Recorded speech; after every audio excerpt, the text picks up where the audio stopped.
Thank you very much. So happy to be here. So have this chance to talk about making AI available for everybody in your most used device. And yeah, what is your most used device? Well, we did a survey a few years ago. I won't ask you to reply, but we asked consumers, what is the last thing you do before you fall asleep? Is it to turn off the lights, kiss your partner, or check your smartphone? I'll let you think about what your answer is, but most consumers answer check your smartphone. So obviously making AI available for all is making it available on your smartphone.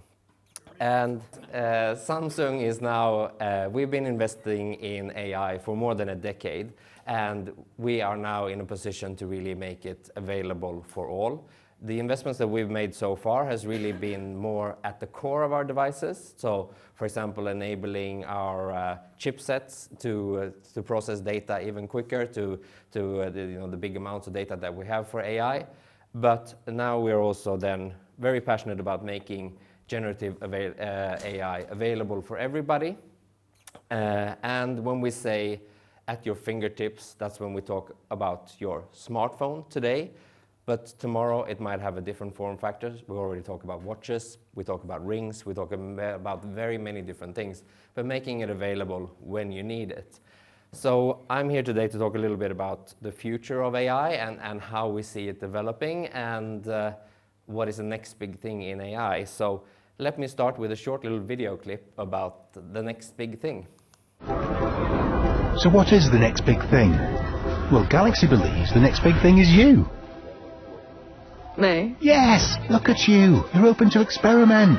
You open your heart. I have a play this weekend. And with the power of Galaxy AI, you'll open even more possibilities. And open your imagination. We're putting all that power in your hands. The next big thing is you.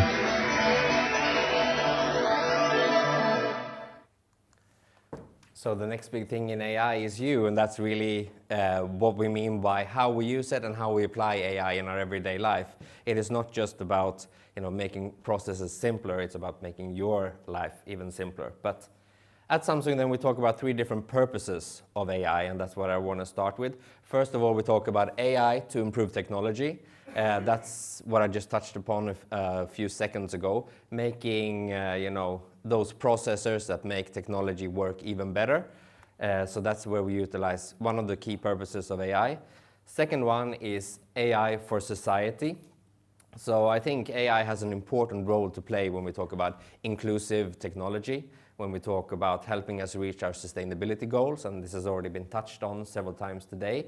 And as one of the world's biggest electronics manufacturer, obviously when we talk about AI for society, we talk about energy efficiency, how we can help reduce energy costs and reduce our climate impact.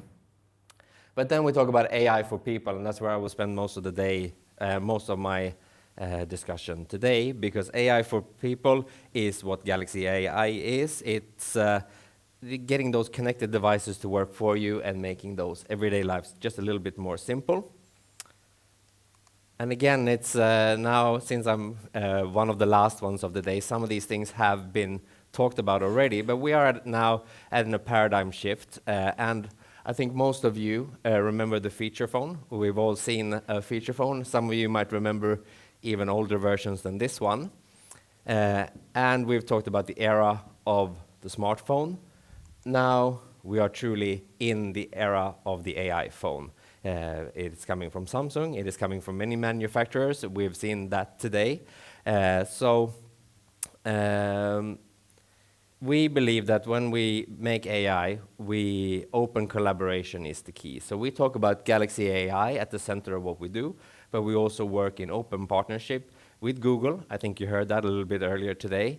But we also work with Microsoft, we work with Qualcomm, we work with open source to make it available, and then we have our own AI engine as well as so many others. So for us, really, it's in our DNA to collaborate. Samsung has always worked on an open platform, and we believe that in the AI era, nobody can really stand truly alone.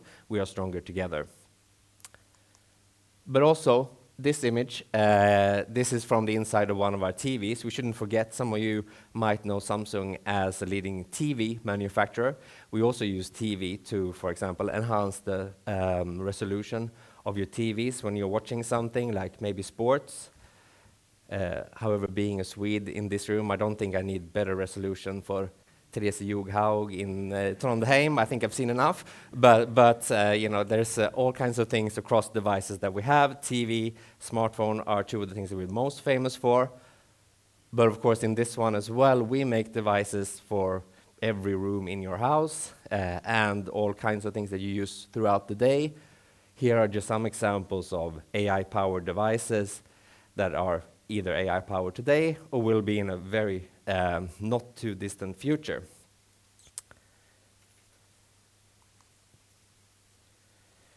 So we believe that the primary access point to AI will be your smartphone. It might look like this today. Who knows what it looks like tomorrow?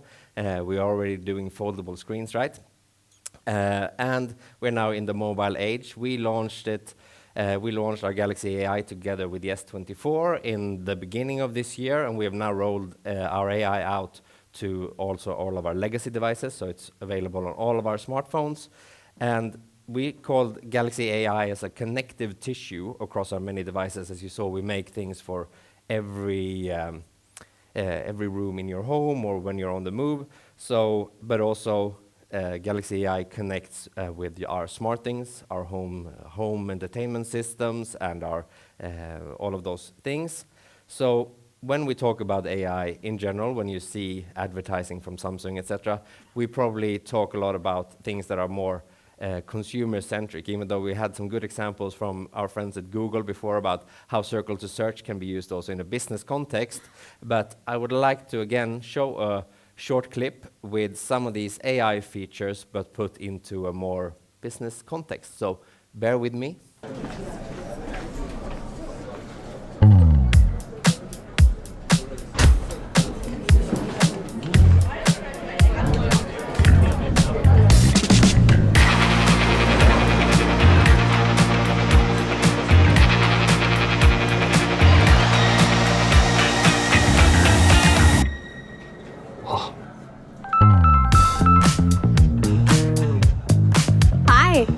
Hola, ¿puedes enviarme el gráfico de margen de beneficio del segundo trimestre? Hello, can you send me the second quarter profit margin chart? Of course.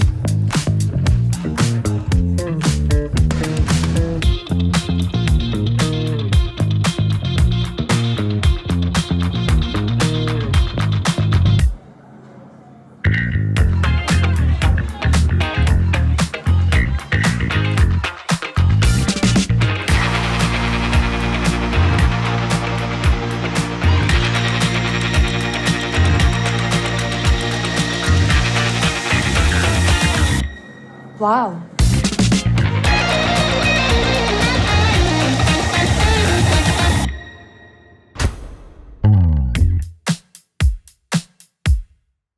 So that was maybe a lot to take in, but if you want to know more about our AI features and how we use them in a business context, me and my colleagues are in the booth out here as well later on today and for tomorrow as well.